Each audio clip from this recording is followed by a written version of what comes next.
mga eksena namin. Kahit alam kong sobrang challenging yung magiging eksena, I'm confident na, especially, alam kong nandiyan siya sa tabi ko. And,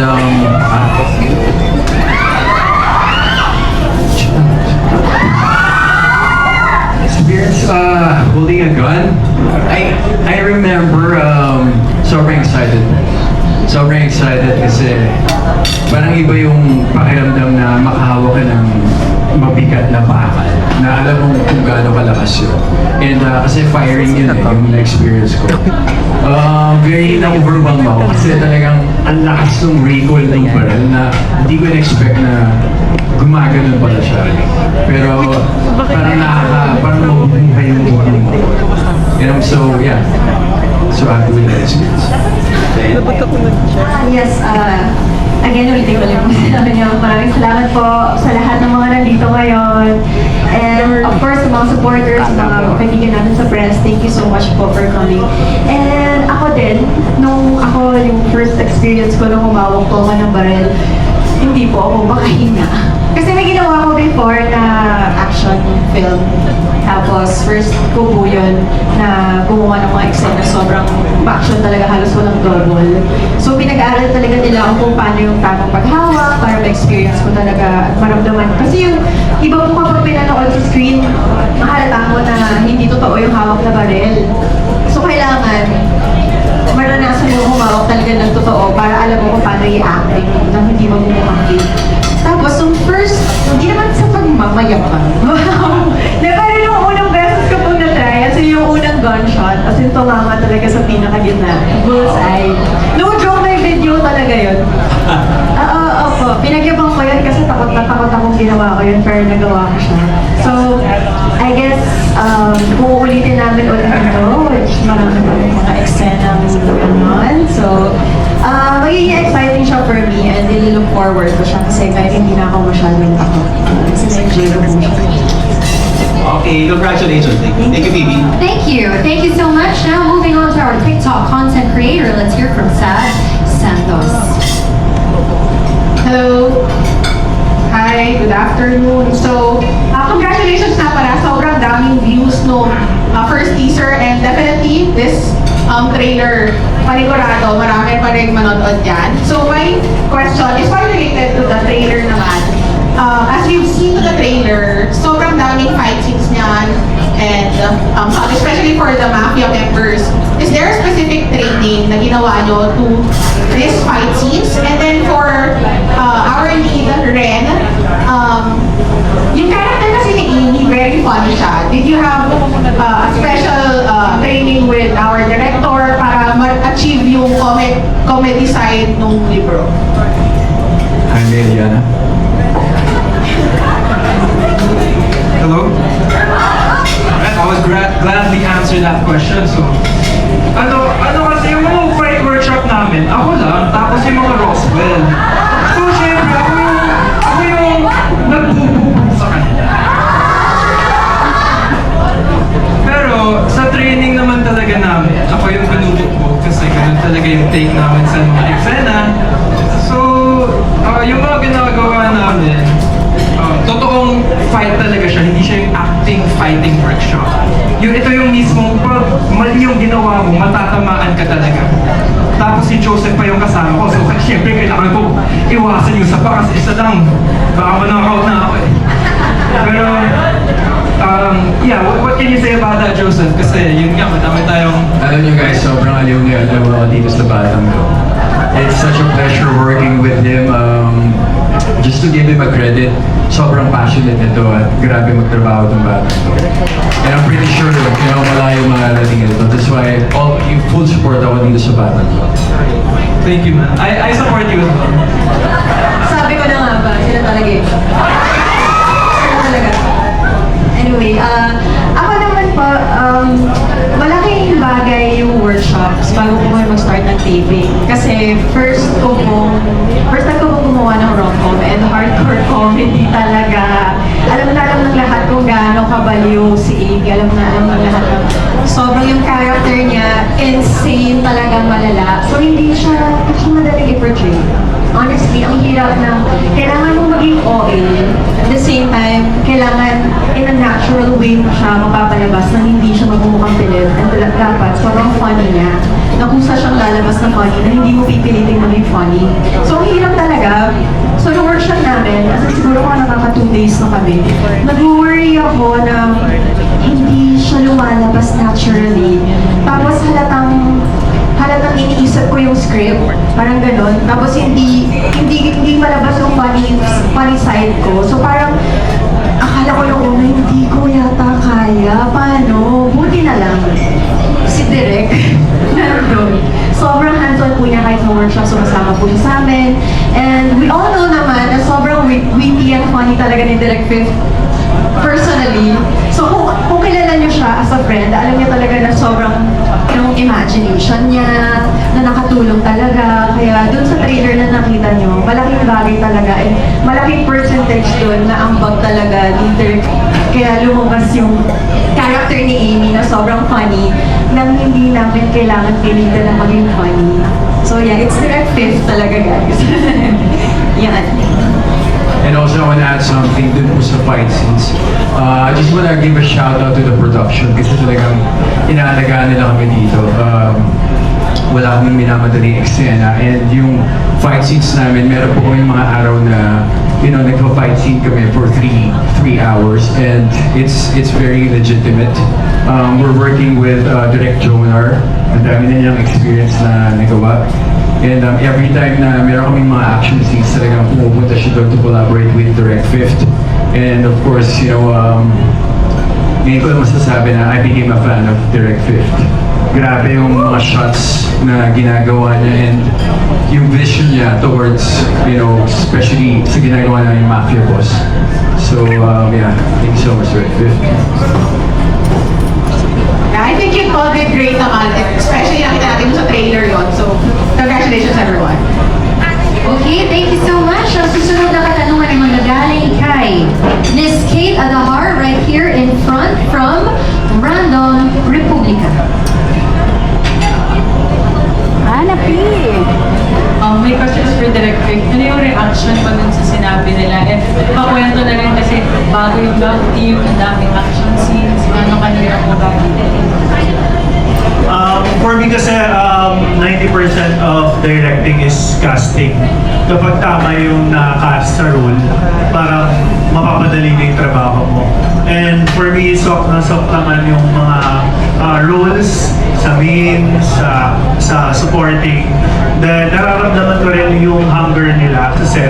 Talagang they watch sa monitor, pinapayagan ko rin naman sila.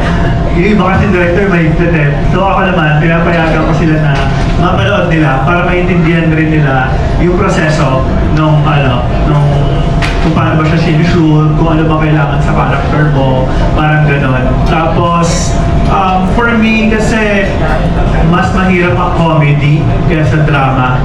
Kasi yung comedy, dapat may timing ka eh. Pag wala kang timing, corny, di ba? So, nagtutulungan talaga kami, nagko-collaborate kami, especially sa role ni Ren dito, talagang nilalabas namin yung funny side without bordering na parang cringe, parang gano'n. Dapat tamang timple. Kasi mahirap talaga comedy as in. So, dapat comedian ka in real life, gano'n. Tapos, maganda naman ang sasakyan din ni Zeke or ni Joseph, yung kabaliwan ni Amy. So, yun. Sa action scene, may braces pala. Dito ako nagpa-adjust eh. Hindi sa action scene, kinabahan din ako kasi, di ba, tignan nyo kayo outfit ko, di ba? Tapos action scene, kaya yun. Pero nasabik din ako kasi, di ba, challenging siya, di ba, kakaiba. Pero nung binasa ko naman yung script, hindi naman siya hardcore na FPJ Provinciano, hindi naman ganun eh. Light pa din siya eh, may pagka-light pa rin eh. Hindi naman siya morbid eh, parang ganun. So na-excite din ako, pero kinabahan din ako. So kaya meron kaming stunt director na tumutulong sa amin. Then nag-research ako, nanood ako ng mga action movies, action scenes. Then pinag-aralan ko kung paano ko i-stylize. Hindi yung parang bumaril lang tapos na, di ba? So, bumaril siya, mag-zoom in tayo, ganon. Then kahapon na, nag-FPV kami. Yung FPV, yun yung parang drone camera na sa chasing scene ng car, pati ng motor, ginawa na very stylized para magmukhang Hollywood talaga. Sa tirik na araw, sabi ko, ay, sayang glue na direct ko. So, pero na-pull off namin. Sobrang exciting gumawa ng action movie. Ayun. Thank you din. Thank you. Okay, moving on to World of Drums. Another TikTok content creator. I hope I pronounced that correctly. Sure. Okay, so we have more Derek and Ren and Joseph. So, quick question, what kind of audience reaction are you hoping after mapanood nila yung episode 1?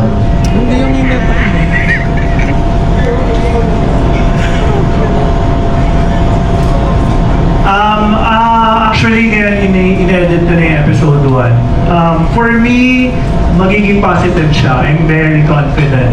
Kasi we were honest with, we were faithful doon sa libro, sa novel ni Yara Loves You. And nakinig rin kami sa mga fans, ganyan. At the same time, binigay rin namin yung timpla namin. Like yung timpla ni Joseph, ni Ren, sa character nila. Yung humor ko as a director, binigay ko rin. So I'm very confident na magugustuhan nila to. Kasi ako din mismo nung una ko itong binasa, parang hindi ko alam kung ano yung pinapasok kong mundo or project. Pero habang binabasa ko yung script, habang nagsishoot kami, mas napapamahal ako doon sa project. Mas na-excite ako. So, I'm very confident na matutuwa ang fans. Ako naman po, as a fan din ng book, kasi binasa ko po talaga siya cover to cover. For sure, naramdaman dito ng mga readers, nung nag-umpisa silang basahin yung libro, iba yung feeling na mabibigay niya talaga sa'yo eh. Doon pa lang sa umpisa ng mga chapters, hanggang sa paligidnan, hanggang sa matapos mo, meron siyang feels na ang saya, nakakakilig, sobrang colorful, sobrang feel good. Yung tipo, parang hindi mo mamamala yung wake up na pala. May mga ganun akong moment na parang, umaga na pala, nagbabasa pa rin ako. Tapos, excited ako gumisip ulit kasi magbabasa ulit ako. Yung ganung excitement, kasi sobrang kang attached and sobrang minahal yung characters. Dahil sobrang kang tuwa sa kwento. Parang, sana mabigay namin sa kanila yung same feels na kung ano yung naging journey nila habang binabasa nila yung libro. Kung gaano nila kaminahal at in-embrace yung libro, yung ganung feeling. Sana maramdaman din nila dito sa series namin na ginawa po talaga namin at ginagawa po namin yung best namin para makita nyo talaga on screen kung ano yung dapat nyo din ma-feel na kung ano yung na-feel nyo nung binabasa nyo yung libro. So, yeah, sana lahat tayo maging masaya. Yun, hindi masaya sana tayo and magustuhan natin kasi kami, masaya kami. Diba?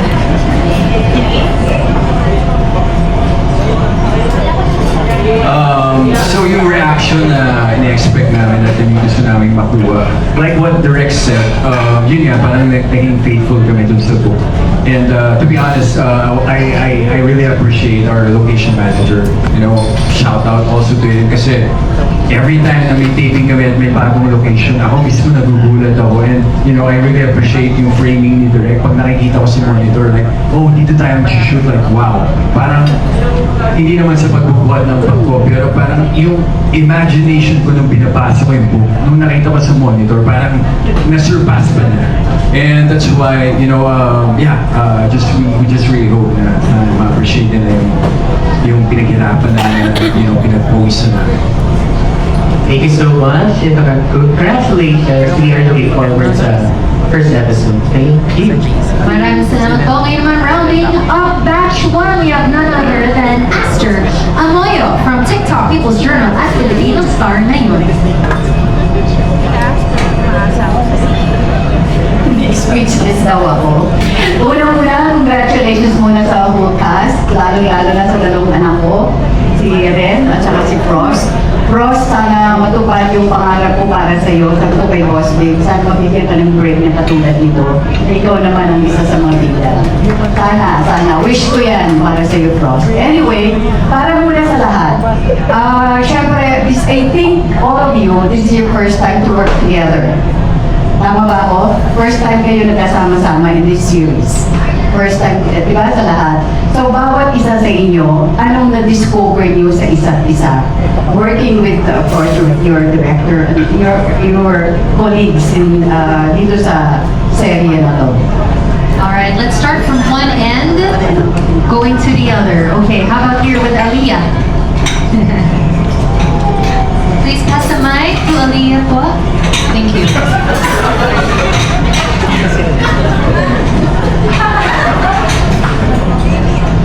Thank you for that question. And yeah, so one of the things, actually one of the very many things that I've discovered working with my co-artists is that when you're in this industry, when you're in this field of work and you're in artistry where your creative juices are running talaga, you really get to see different sides of each other. So, syempre it's different when you meet friends from outside or when you have colleagues in a different industry. Pero dito talaga, parang yung makikita mo, what really stands out is their creative side. So, like for example, with Jaime, he's like a comedic genius, and with Icy, like she's so adaptive to everything and every kind of character you give her, as well as Sarah and everyone else that I'm working with. So yun, parang I see a different side out of them that you wouldn't see normally on a daily basis. Ganon po. Thank you. For me, it's my first show ever, so I'm constantly just learning things every time I'm on set. And I pick up different things from different people, so I see their process, how they internalize their roles before, taping. So that's what I'm trying to just pick up so I can hone my talent as well. Personally, I've worked with many of the cast here before, like with Ate Ren. I've worked with her sa first acting project ko. Minulto niya po kami sa Marita. And then our next project in Mutya, magkakapuksaan naman kami doon. I've also worked with Frost in many of my projects.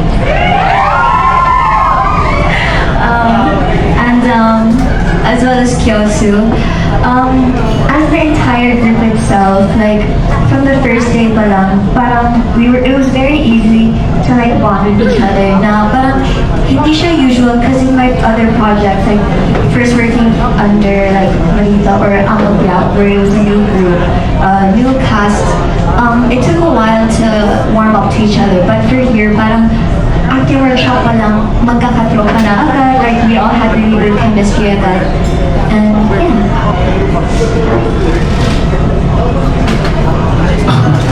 Ako muna. Ikaw mo. Para sa akin, halos nasabi na nila lahat.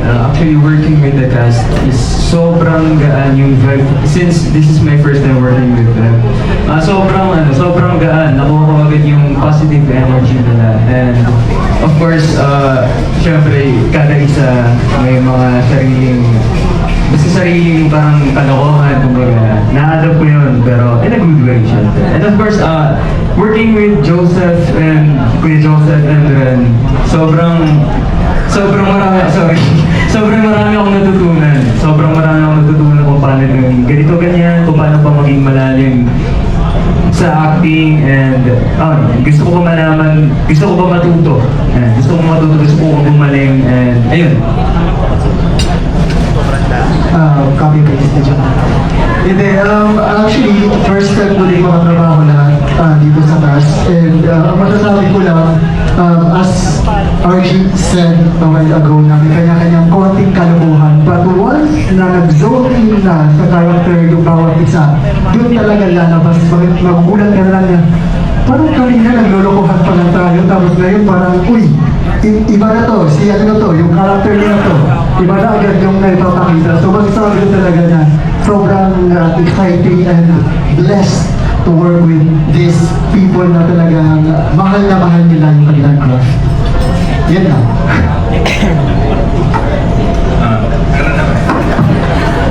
Favorite mafia movie? Sorry.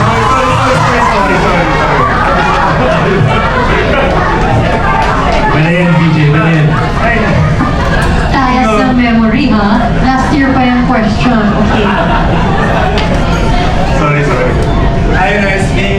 sari-sariling kalokohan na shoutout kay Jaime.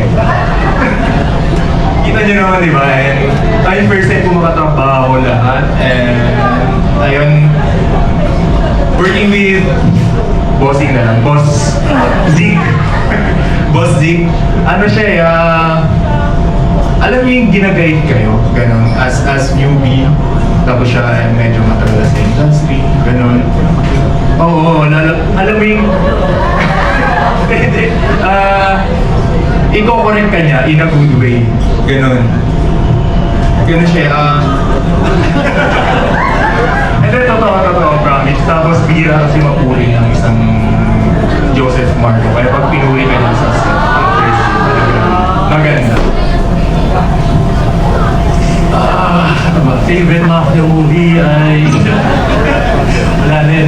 You know, I really love working with people. I really do. Most of my organic actors, you always pick up on certain things. Like, of course, it's good to be people that you're comfortable with. For example, Sarah, Kyosu, I worked with Dan before.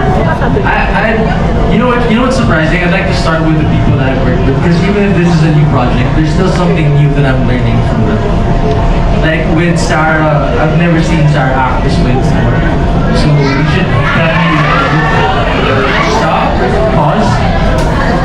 Moving forward with Kyosu, ibang side na to, hindi na siya tulog. He's awake in this one, and like, it's happy to see the people that I've worked with before doing, like, stepping into different genres. For the new people that I'm working with, it's been a blast. Same with what I'm sabi ni RG. Yeah, we all have our different shenanigans happening, but there is a balance of fun and respect to the craft, which I think in mutual agreement we are all working towards. We're having fun responsibly, and with Joseph, Ren, and Direk, they have been, like, I've been working with them a lot these past couple of days. They've been so hands-on, they've been guiding me. You know, with comedy, I remember those times me and Ren would be like, we got this. Because like, there's this one scene that took us how many hours? Like, so many. It was a group effort, everybody on that set that day. And with Joseph naman, I think my appreciation to acting has deepened because of this man over here. And I have to thank him because, you know, there are times where I don't feel it here, or maybe it's here, I don't know. But there are times where like I lose my flow. And when I'm reminded, or when I see other people doing their hardest, regardless of the context of what they're going through, it makes me want to do the same. So shout out to all of you guys. I love you guys. Ako po, personally, grateful po ako sa lahat ng cast po. And kay Direk also, and thank you po sa support nyo sa amin, and also sa family po niya na po. Kami, siguro sinimulan po namin yan after yung first meeting po namin. Nagpala namin na mag-band daw kami after first meet namin. Yung class. Pero, and after that, para sa set, hindi na kami magkapaan, meron na kaming alam namin yung mga isa't isa. Pero kapag, yun nga, nasa set na kami, iba na agad, iba na yung, na kami, into character na agad kami. And ayun, yun yung mas nakakabilib sa mga kakilala ko na cast. Kasi, kaya nilang panan yung role na binigay sa kanila.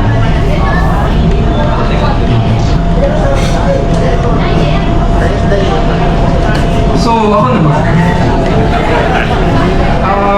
Nung binasa ko kasi yung book, close talaga kami ng mga taga-stoners. So, I really went out of my way to get to know these people. And yun pala, sobrang bait nila that eventually they became my real friends and my only friends. And especially, yung sa mga Roswell din, kahit kaaway kami sa set, parang mga kaibigan ko niya, si PJ, si Frost, kanina nga, nagtatawanan tayo dito sa backstage. Kasi actually guys, si Frost nga pala yung first friend ko sa dito. Ganun siya ang tao. So, inaalagaan niya ako, parang kuya ko na yan.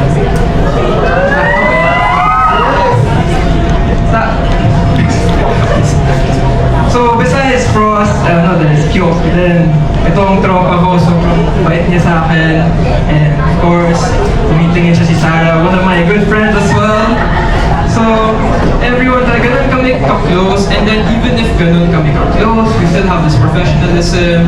And of course, I won't forget to mention Ren and Joseph. Sorry. Okay. So si Ren, sobrang ganda niya sa set. Sobrang talented niya. Tapos, kinikilig ako. Kada kasama ko siya ka-work. Grabe talaga. Mr. Roswell, just tell me. Just let me know. Ano? Gawin ka na? Okay. Pero I want to get to Joseph as well kasi as a friend, madami we relate to a lot of things like basketball, video games. Pero as a mentor din, grabe, nag-develop talaga yung acting ko dahil sa kanya. And he really has this hunger to educate us. Kasi syempre, bago lang ako sa my second project. And yung mga advice na binigay niya sa akin, na-apply ko din during GSON. So, I'm very thankful to have him as a mentor. And then of course, let's not forget Direct Fifth. Director siya, pero he's one of us talaga eh. Nakiki-TikTok siya sa amin, nakikibiroan, tapos sobrang talented din niya. So, lahat kami, tropa kami, pero when it comes to the set, professional na talaga. I'm very thankful to have you guys as my friends. Meron sila sa utak nila na kailangan gawin ko yung best ko kasi hindi pwedeng pasahin yung character na binigay sa akin. Yun talaga yung nakikita ko sa kanila. Kaya makikita nyo sa episode 1 at sa lahat ng episodes yung nagiging namin sabihin. So, I hope you like it, guys. Kasi, perfect casting. Wow. To be honest, I'm feeling emotional dun sa mga kind words na sinabi na. It means a lot. Kasi, you know, if you're casted na maging lead sa isang show, especially for a TV series area, alam mo matagal.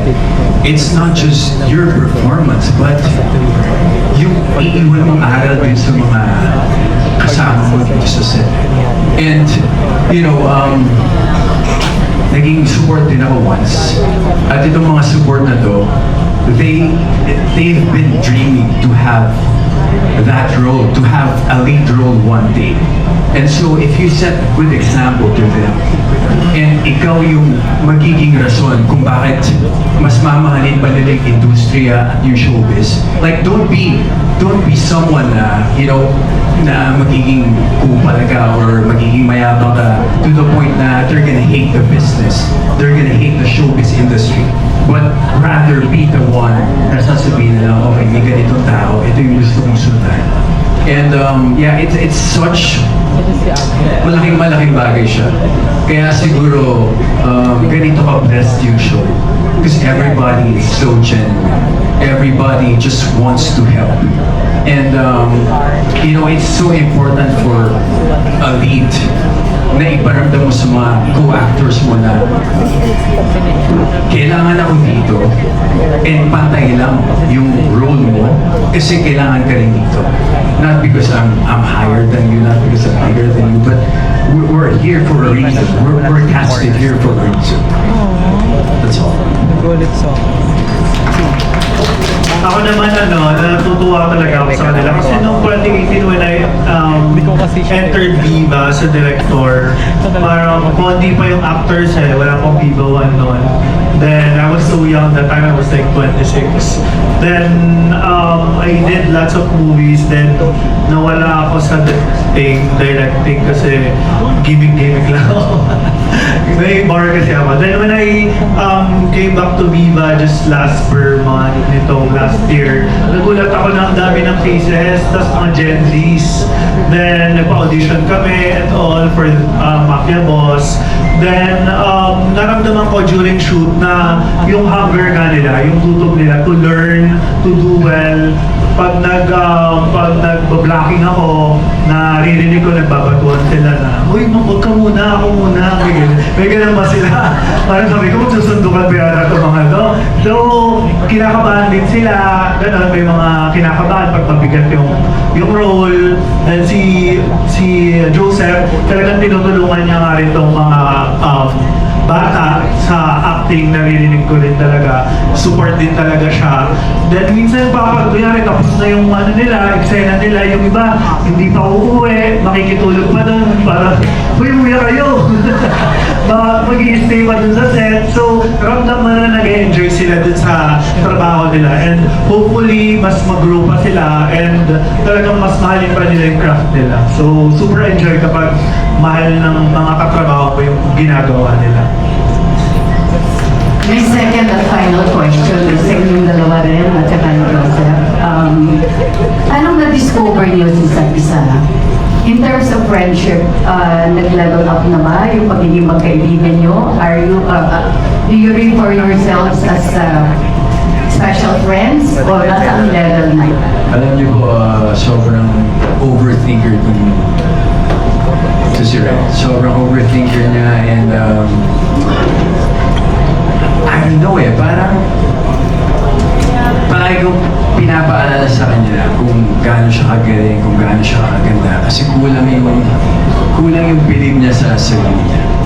So, yun yung na-discover ko sa kanya. And sana, one day, ma-overcome niya to.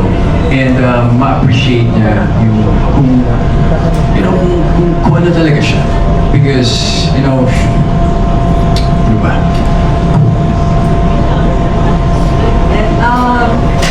Ako naman po, na-discover ko kay Joseph. Na pwede pala yun na yung first time mong makasama na tao sa isang special project na hindi mo kailangan mahirapan, mag-effort para lang magkaroon ka ng connection. Kasi minsan mahirap po yun. Totoo talaga. Kasi hindi lahat ng nakakasama ko parang makakasundo ko kagad or hindi or mahirapan ako makipag-connect kahit yung mga simpleng makipag-usap lang or mag-aaral lang ng script, ganyan. Sobrang na-feel ko sa kanya na hindi niya pinapigil sa akin na parang nobody lang ako, gano'n. Kasi winuri ko po talaga yun nung una parang hindi natanggap itong project ko kasi di naman niya ako kilala. Tapos, nung nag-start kami, hindi niya po talaga pinaramdam yun sa akin. Lagi pa niya akong nire-remind na dapat hindi ako ganun mag-reserve. Kaya tama naman yung sinabi niya. And malaking tulong po talaga yung ganitong klaseng connection and friendship namin kung bakit naging comfortable enough din ako sa set and to portray my character well kasi binigay niya din sa akin yun na hindi ko kailangan mag-overthink. Relax ka lang, you can do this, ganyan. So, masasabi ko na may special friendship between us. And, masaya na may ganun on set, na may kakampi ka. Yung ganun po. Yes, may kakampi ka. Teka, follow up lang ha. Sabi ko, last question ko yun. Sa inyong dalawa, Joseph, is Ren a girlfriend material? Ren, is Joseph a boyfriend material? I think more of wife material.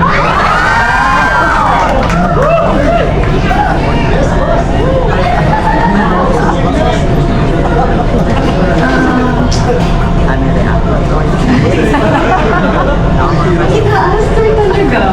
Hindi, syempre naman, I mean, sino ba namang magsasabi ng no, di ba? It's Joseph Marco, everyone. Like, come on. Kaya nga minsan parang, okay, to be honest, kapag sobrang in character kami, lagi ko talaga siyang pinipigil na parang, hindi ka masyadong intense. Kasi totoo ba talaga yung kilig? Hindi may hirap kiligin kay Joseph Marco. So, yung mga makikita niyong eksena, effortless po talaga yun. Kasi, he is Joseph Marco, period. Thank you, tita. Again, congratulations. Abangan niyo po lahat mga kaibigan ang ating exclusive